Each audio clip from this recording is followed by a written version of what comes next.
From KVUE News in Austin, you're watching Texas This Week with Ashley Goodo. Good Sunday morning. The third special session of the 87th Texas Legislature must end by Tuesday, and this past week has been a busy one at the Texas Capitol. Lawmakers passed a controversial bill on youth sports. The governor added another item to the call, and the redistricting process is coming to a close. Let's get to the three things you need to know in Texas politics. After hours of emotional debate Thursday, the Texas House of Representatives approved House Bill 25, requiring public school students to play on sports teams according to the biological sex on their birth certificates issued at or near the time of birth. Supporters say the bill ensures biological girls don't lose opportunities to play and earn scholarships, while opponents argue it just targets trans children. The legislation is a top priority of Lieutenant Governor Dan Patrick. It's passed the Senate each time the legislature has met this year, and he pressed Governor Greg Abbott to add it to the special session agenda. And the Senate wasted no time taking action, suspending the rules Friday to allow a committee to meet to discuss the bill and vote it out, sending it to the full Senate for a vote. On Friday, the governor added another item to the agenda at the request of the lieutenant governor, allowing lawmakers to pass tuition revenue bonds. The bonds, which are backed by tuition and fees but traditionally paid for by the state, will allow universities and colleges to fund construction projects. Pressed for time, lawmakers voted to give money to several higher education institutions on the same day the issue was added to the call.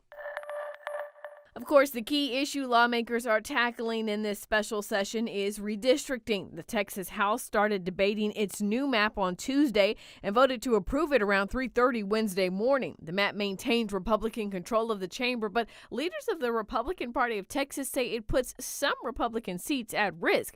The Senate approved its map last week, along with the map for the Texas districts in the U.S. House of Representatives. The Texas House took up the U.S. House map Saturday. Along with passing new maps for the chambers, lawmakers took action this week to approve a new map outlining Texas's political districts in the U.S. House of Representatives. Texas added 2 new seats thanks to population growth, but critics say none of the new maps reflect that growth, which is driven by minorities. Michael Lee serves as senior counsel for the Brennan Center for Justice, where he focuses on redistricting. He joined me to talk about Texas's new maps. You and your colleagues have been following the redistricting process that's been happening in Texas. In your professional opinion, do you see some issues with the maps that we're seeing so far? Any gerrymandering? Well, there are a lot of red flags on the maps that Texas has passed so far, particularly the state Senate map and the congressional map. Really, they are defensive gerrymanders where Republicans are taking competitive seats off the table, but really they're defensive. The most important thing I think is that they're defensive gerrymanders that are accomplished largely at the expense of communities of color, where 95% of the state's growth last decade. And despite that, Texas not only does not create any new opportunities for communities of color on either the Senate map or the congressional map, it actually goes backwards, right? And for example, in the Dallas-Fort Worth area, it reduces the Latino percentage of one district from almost 50% of the citizen voting age population down to about 43%. And so in many places, it's going backwards, which is really remarkable and brazen, and likely will result in suits about how the maps were either intentionally discriminatory or violated the Voting Rights Act. Before we really dive more into the maps, I want you to take a moment to explain to us how gerrymandering happens. What exactly is cracking and packing? So the essence of a gerrymander is that you don't want to draw districts that your party wins by 80% if you're the gerrymandering party, because then you're using your voters very inefficiently. What you want to do is you want to spread your voters out among as many districts as possible so that you win a bunch of districts by, say, 52 or 53%, right? That way you're using your voters very efficiently. At the same time, what you want to do is you either want to concentrate the opposing party's voters in a few districts or break them apart. Either way, you're limiting their political influence. And so when you concentrate voters of the opposing party in districts, that's called packing, and when you break them apart, that's called cracking. And you see that you see both of those things happen on the Texas map. Take, for example, the congressional map in the new District 22, which is in the Houston area. Minority voters are pulled out of the 22nd district and put into the 7th district, which becomes very heavily minority. But that's really joining minority voters in Fort Bend County with voters in Houston, who they've never really sort of been part of the same district. They have they're very different types of voters, and they're being put really in the district because they're minority voters and they're heavily Democratic, right? So that's an example of packing. Meanwhile, in the Dallas-Fort Worth area, you have an example of cracking where the Latino community is fractured among many different districts. And so, for example, a large block of Latinos in Irving, Texas are pulled out of District 33, which Congressman Mark Veazey represents, and put into the 6th Congressional District, which is a district that it's mostly rural and runs south of Dallas. So you have these suburban Latino voters in a rural white district. And, that is, example of cracking. And you see similar things play out in various places on the Texas map. Let's look at the new map for the Texas Senate. It secures Republican control of the upper chamber for the next 10 years. Critics note it creates a district for a former senator who lost his seat to a Democrat in the last election.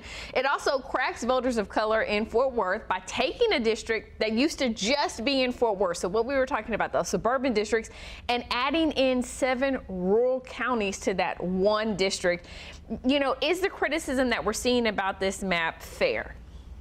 Yeah, I mean, I think, that's a great example about what happened to Senate District 10 in Fort Worth, which, historically has been a district that is solely in Fort Worth and, in Tarrant County. And really, the state didn't have to do much to it because the district was about perfectly populated for a district. And so they could have really left the district alone. And instead, what they do is they take 318,000 people out of the district who are in Tarrant County and put them in other districts, splitting them heavily along racial and ethnic lines. And then they add about 328,000 people to the district, most of whom are white, right? And so the district becomes a lot whiter and a lot more rural. The minority voters who had the ability to sort of really control the outcome of the election in Senate District 10 no longer do. Turning to the House, some see this map as more reflective of the population growth, but one Democratic lawmaker in our viewing area, Representative James Tallarico, says he was gerrymandered out of his district. This is one of those suburban districts that was once a Republican district but flipped. What do you see in the House map? Well, the House map is also a gerrymander, right? I mean, it's a little bit less of a gerrymander than the Senate map or the congressional map, because there are additional constraints. So, for example, House districts in the larger counties can't leave the county. And so, there's a little bit more packing of minority voters as opposed to cracking of minority voters in the House map. And, it favors Republicans. It doesn't quite favor them as much as the Senate map or the congressional map.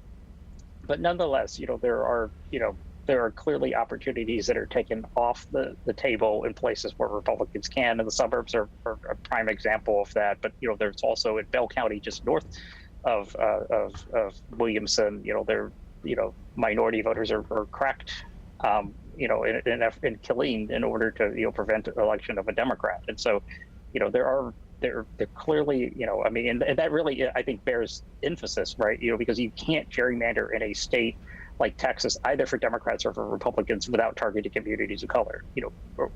Democrats still only get about 28% of the white vote in Texas. And the problem with white Democrats is they tend to live really close to white Republicans in the same neighborhoods and sometimes in the same houses. And so unless you're drawing a line down somebody's bed, it can be hard to be that effective in gerrymandering. Whereas because of residential segregation, you can pack together communities of color or break them apart in order to move the partisan dial up or down. And so gerrymandering in a state like Texas, and this is true for really throughout the South, it almost always happens at the expense of communities of color.